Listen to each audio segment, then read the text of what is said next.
everyone needs to be treated as equals, because, everyone matters, not any race.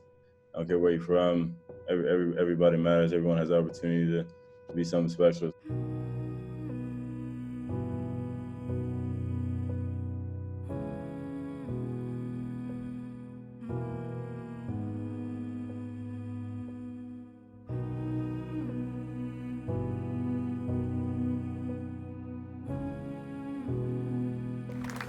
You need to use your voice. No matter how big or small your platform is, you need to use your voice.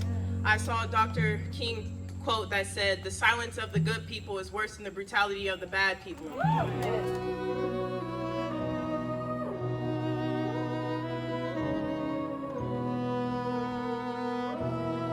Yeah, George Floyd's death made me feel horrible, especially knowing that he could have been the likes of any of my loved ones.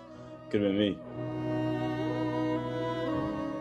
When you put it in that kind of perspective, it's pretty scary, and especially that it's still happening, which everyone's protesting and things like that. I always love people who put some heads together and really find a true solution. I get it. People are frustrated and they just want justice and peace. I think being black in America there's definitely a lot, and not just being a regular person, even in sports. You feel like you have to be, twice as good to get that recognition.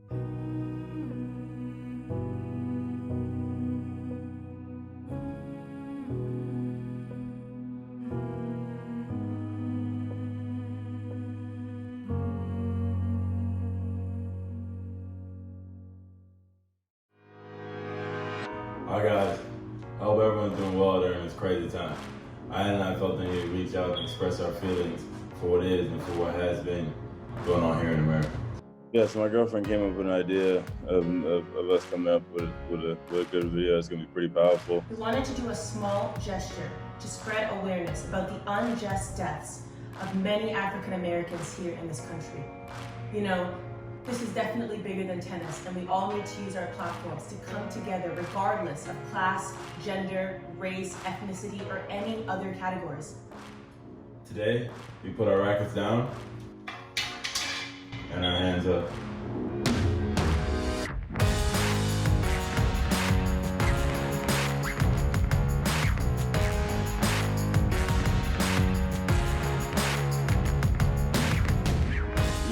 Our idea was just to spread awareness. People to understand that, just because you're reaching out doing this, it's not coming from a bad way. You don't support one side or the other. It's kind of just building awareness of a true fact that's going on out here in America, and then and for people to really come out and actually support this, because if one guy does it, then another person can do it, and so vice versa. And obviously, there's a ton of people in America, color that have amazing pull. So if those guys really speak out, reaching out to all these people. Luckily, I have a good relationship with all these guys. Asking Serena, I was extremely nervous. She took it unbelievable, and said she was proud, and I really appreciated her doing that. And Osaka did it with quickness. She was very about it. Obviously, Coco did some stuff before me. Salone was also very cool about it. Songa and Monfils were extremely cool about it. And obviously those, ex-players that were in there,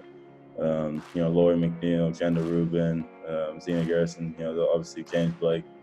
Being able to use my platform is massive for me, and I hope I can do more and more of this.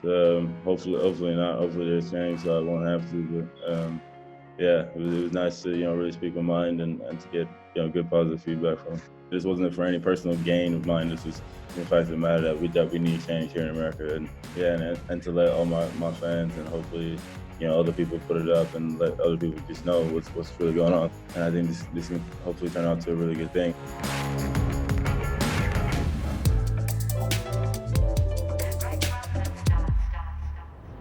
In the States, it's a lot of racial tension, a lot of riots, a lot of peaceful protests, a lot of looting, a lot of crap going on amongst a lot of people.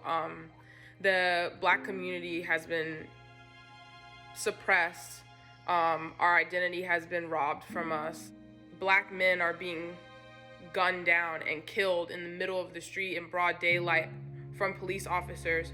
This has been our reality for so long, but now people are just starting to wake up to it. This is our reality, and this is the reality that we've been having to deal with for so long, of people not being comfortable with you. Even in the tennis world, it's not a united place. We lose our identity of who we are because there can only be one. It's so many more, but I've had people argue with me to tell me that I'm Coco Gauff. I'm not Coco Gauff, but all of us look the same. All of us are built the same. Everybody sees a black person and they assume that it's Venus or Serena or Sloane. I've been literally all of them down the list, except for myself. Even from the aspect of, you walk through and nobody stops you, and I'm walking through and somebody has to check my bag, check my credential, check my coach's badge, check my coach's credential. It's extra security, extra precautions that need to be taken to make sure that I belong. This is our reality. It happens all the time, week in and week out. Every tournament that I play, in the States, overseas, it doesn't matter. I think that this has been something that you can't ignore. I think that when we are going about our lives, playing tennis, at tournaments, traveling the world, all of these things, I think it's easy to kind of get caught up in that. Not necessarily saying that you forget what happens, but it becomes a normal thing where it's like, oh, okay, whatever, and you keep moving. You have other things. The ball is continuing to roll.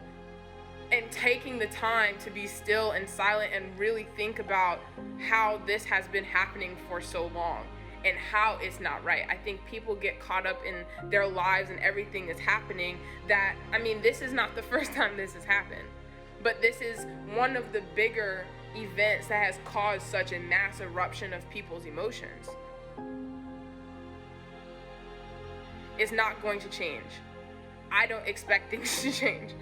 So hopefully this just creates a safe space and an awareness for people to want to talk about it, not to be uncomfortable, not to cringe, to be able to be open-minded and understand and really kind of open your eyes and take yourself out of it and try to put yourself in someone else's shoes.